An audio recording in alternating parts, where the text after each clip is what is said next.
screw that in. And then this is vital, what people don't forget.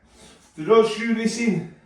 The weight of that, someone in the bath pushes that down here.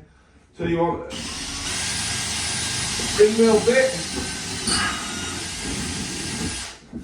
Drill it.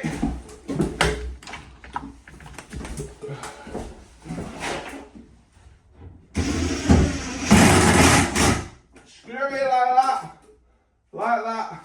Put your legs on, and you will never have a problem. This bath will never move. The next thing what you need to do is make sure when you put that on, you bolt them up. And that's it. That's